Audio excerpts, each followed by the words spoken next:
coloquei uma separação para a gente entender uma diferença, né? Por isso que a gente até fez artigos assim, entre aspas. Então, a gente tem o artigo de opinião e o artigo científico. Ah, Pro, não é a mesma coisa? Não, não é a mesma coisa, tá? Então, vamos lá. Artigo de opinião.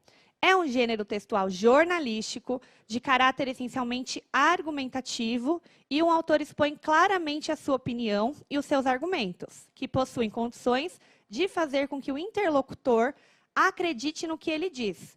A finalidade é a exposição do ponto de vista sobre um determinado assunto. Muitas vezes também a pessoa tem com o objetivo de convencer, persuadir a pessoa através do artigo de opinião, né? E o artigo científico, ele se caracteriza por um texto científico cuja função é relatar os resultados, sendo estes calçados de originalidade provenientes de uma dada pesquisa. Torna-se publicamente conhecido por meio de revistas científicas, as quais possuem uma seção destinada a esse fim em forma de relato. Sua finalidade é de levar ou difundir o conhecimento científico. Então, assim, o artigo de opinião e o artigo científico, a primeira característica bem diferente é a questão da pesquisa.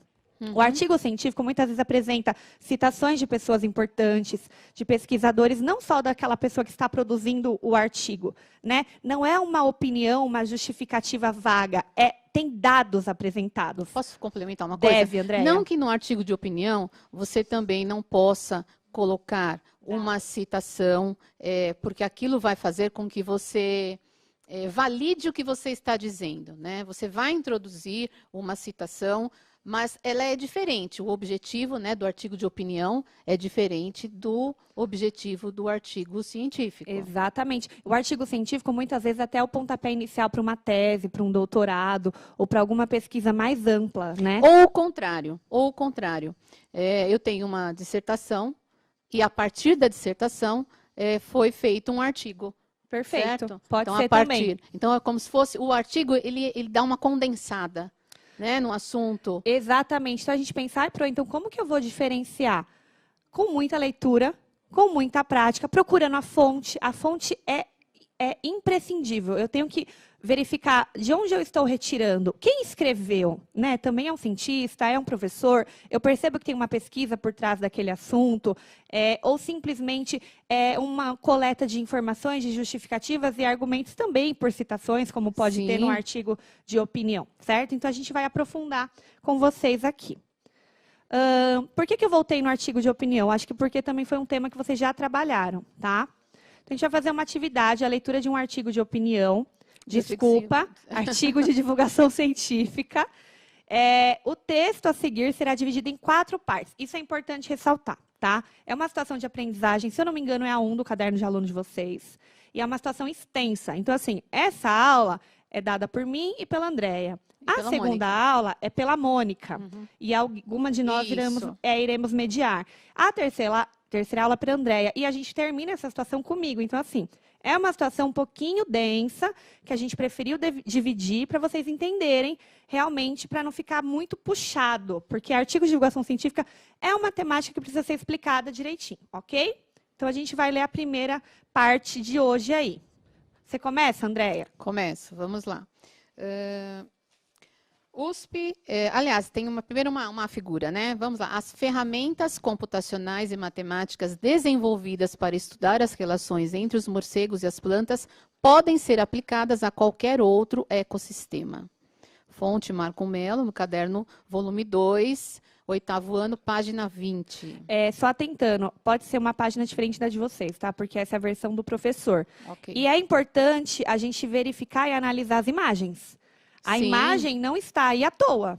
Então, ela não é colocada só para ilustrar de qualquer forma. Não, ela tem um objetivo também. A gente mistura aí uma linguagem verbal de uma linguagem não verbal. Então, tem um morceguinho muito fofo, eu não acho não, mas alguém deve achar com certeza. Tem um morceguinho bem fofo aí numa folha. Depois eu vou contar uma curiosidade. Hein? Ai, conta. Então, vamos começar com o texto. Andréia, você lê a parte 1 e eu leio a segunda. Vamos lá. USP lidera força-tarefa para descobrir as conexões entre as espécies. Estudo poderá prever consequências de desastres ecológicos como o que está acontecendo no Nordeste. 25/11/2019. Texto de Denise Casati, assessoria de comunicação do ICMC. O que leva um grupo de pesquisadores das instituições mais qualificadas do planeta a se unirem para estudar morcegos e suas relações com plantas? As descobertas desses cientistas, à primeira vista, sem muita importância, ganharam as páginas de uma das revistas mais relevantes do mundo nas áreas de ecologia e evolução, a Nature, Ecology e Evolution. Para compreender o trabalho dessa força-tarefa da ciência, formada por 2 professores da USP e mais 8 pesquisadores, 3 brasileiros e 5 estrangeiros, basta esquecer os morcegos e as plantas temporariamente e pensar no desastre ecológico que está ocorrendo agora no litoral do Nordeste. Hoje, é impossível calcular as consequências que o óleo pode trazer ao ecossistema da região. No entanto, o impacto da contaminação poderia ser calculado se houvesse um banco de dados com informações sobre os animais que vivem no local, bem como as relações que são estabelecidas entre as diferentes espécies. Foram dados desse tipo, neste caso mostrando as interações entre morcegos e plantas, registradas ao longo de 70 anos por centenas de naturalistas que deram origem ao estudo, compreendendo as regras de montagem de uma rede multicamadas continental, Insights on the Assembled Rubbles of a Continent-Wide Multilayer Network.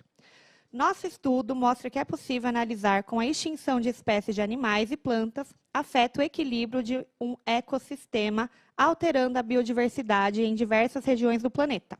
Explica o professor Marco Belo, no Instituto de Biociências IB da USP, que liderou a força-tarefa do estudo. As ferramentas computacionais e matemáticas que desenvolvemos para estudar as relações entre os morcegos e as plantas podem ser aplicadas a qualquer outro ecossistema. Completa o professor Francisco Rodrigues, do Instituto de Ciências Matemática e de Computação, ICMC da USP, em São Carlos. Então, imagine se esses cientistas tivessem à disposição dados sobre as tartarugas marinhas, os peixes, as aves, os corais e os demais animais que habitam as áreas contaminadas do litoral do Nordeste ao longo de muitos anos. Ora, eles poderiam utilizar as mesmas ferramentas empregadas no estudo sobre morcegos e plantas. Assim, seriam capazes de prever as consequências que o óleo traria à tela da vida nordestina, incluindo aí os seres humanos. Ok, aí nós temos a fonte também, tá? Do caderno do aluno de vocês. E terminamos novamente com uma imagem de um morcego bem bonitinho. Tem aí, o professor Marco Belo revela que no mundo, quase 70% dos morcegos alimentam-se de insetos em maior ou menor grau. Nas Américas, metade das espécies alimenta-se de plantas e muitas delas também são capazes de comer insetos. Ou seja, os morcegos têm a dieta mais diversificada entre os mamíferos. Andréia, você já viu um morcego? Não, eu nunca vi um morcego. Eu já vi um morcego. Lá no Nordeste, como foi citado aqui, inclusive no texto, né, na casa da minha avó, estava eu lá na sala, entra um morcego imenso. Gente, o bichinho não faz nada pra gente, né? Mas e o medo que dá? Porque a gente não está acostumado. Vocês têm medo de morcego? Responde aí no chat, vamos interagir. Fala essa curiosidade, Déia. Vamos lá. A minha curiosidade é o seguinte. Eu fiz um curso uma vez no Zoológico de São Paulo e o biólogo de lá, ficou marcado para mim isso, né? Ele disse que quando a gente encontra um cacho de banana bem amarelinho, né, aquela banana quase que fotográfica, né, ela foi polinizada possivelmente pelo morcego. Ou seja, olha a importância do morcego aí para a nossa vida, né? Exatamente. Entraria numa aula de ciências, biologia, Sim, né? Fazendo uma intertextualidade aí. Aí vamos lá, então, para a atividade. Primeira parada para análise textual, tá? Então, vocês vão responder no chat. Vou deixar aberto, porque fica mais fácil. Eu vou voltar no texto. Fiquem tranquilos para quem não tem o material. Pela leitura feita até esse momento, é possível responder a pergunta inicial do texto? Vamos lembrar lá, o texto começa com uma pergunta. O que leva um grupo de pesquisadores das instituições mais qualificadas do planeta a se unirem para estudar morcegos e suas relações com as plantas?